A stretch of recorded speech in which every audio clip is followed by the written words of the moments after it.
musenga ubudasiba mu bibaho byose muhore mushima kandi aribwo Imana ibashakaho kuko aribyo Imana ibashakaho muri Kristo Yesu. Mwishime iteka, twongeye gusubiramo.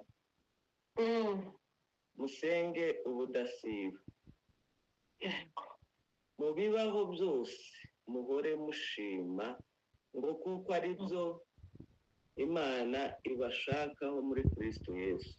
Amen. Amen. Iki gitondo cy'uyu munsi cyo kuwa mbere ni igitondo tuba tuje imbere y'Imana tugafata umwanya uhagije wo gusenga. Tugafata umwanya uhagije wo kuba imbere y'Imana dusengera ibyifuzo byinshi bitandukanye nk'ibyo umuyobozi ahaye avuga se cyangwa byamurajije inshinga kubera umubabaro. N'ibyo biba bituzanye kuwa mbere turawutanga kugira ngo tubibwire Imana. Ariko Pawulo yandikira Abatesalonike iwe yarababwiye ngo bishime iteka, nubwo yari azi yuko hari umubabaro, yari azi yuko hariho agahinda, yari azi yuko byenda hariho indwara zikomeye, yari azi kuko hari ibyo bibazo byo kutumva no kutumvikana, yari azi yuko hari ibibazo byo kutumvira,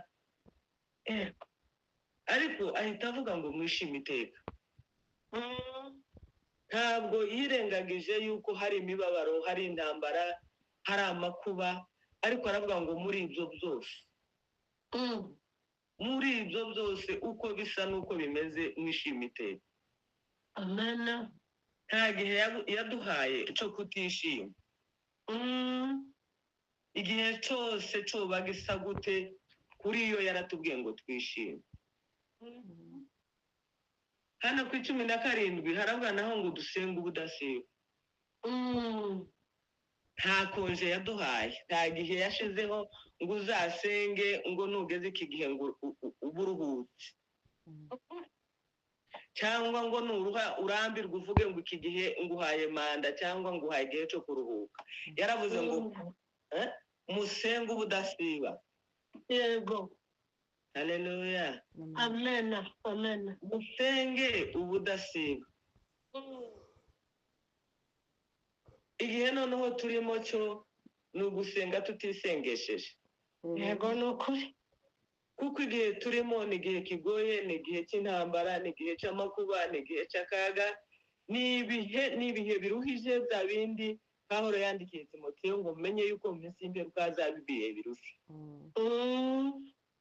Rero muri ibyo bihe nta gihe twubonye cy'agahenge cyo kuruhuka gusenga ngo twumve dufite konje cyangwa turadamara.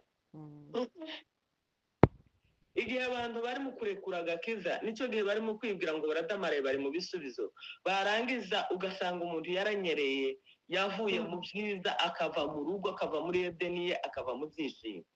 Yego. Ariko izo ni ingaruka zo kudasenga. Abantu bose bari mu kurekura gusenga, niba urimo kumva nizo ntambara, amahoro yarabaye make. Ariko Bibiliya iratubwiye ngo dusenge ubudasiba. Yego. Haleluya. Haleluya. Haleluya. Haleluya. Amen. Amen. Dusenge ubudasiba. Muririmbyi w'indirimbo zo gushimisha yararirimbye aravuga ngo ntimugacogore gusenga ngo tuzageza igihe Yesu azazira. Yego. Abaririmbyi b'indirimbo z'ibihimbano bakarimba bavuga ngo gusenga ngo guhindura imigambi, gusenga gusenya ibihome, Yego. gusenga kuja kuduhuza n'Imana. Gusenga ni wo muyoboro wonyine muzima ugaragaza ibyishimo n'imbaraga umuntu wasenze ubusabane agirana n'Imana. Bibiliya iratubwira ngo dusenge ubudasiba yeme bene da. Yego ni ukuri. Haleluya. Amen. Amen. ngo mubibaho byose muhore mushima ngo kuko ari byo Imana ibashakaho muri Kristo Yesu, nta kindi Imana idushakaho. Yego.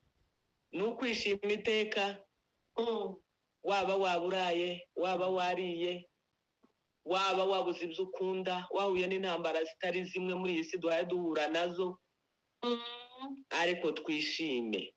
Imana ishimwe. Kwishima kwacu kurute ibyifuzo, Yego. kwishima kwacu kuruta ibibazo, kwishima kwacu kurenge hejuru y'intambara. Intambara duhura nazo buri munsi ntizikatumara imbaraga z'umutima.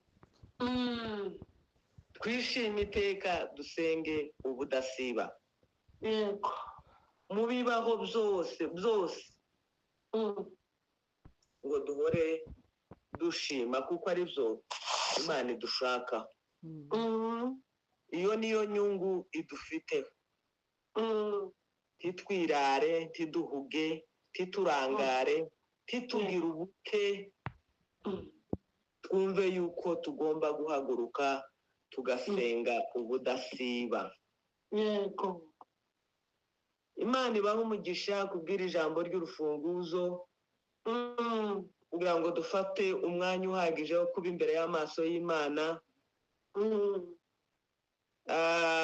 Mbere yo gusenga dufite abashitsi ba Nyabiheke.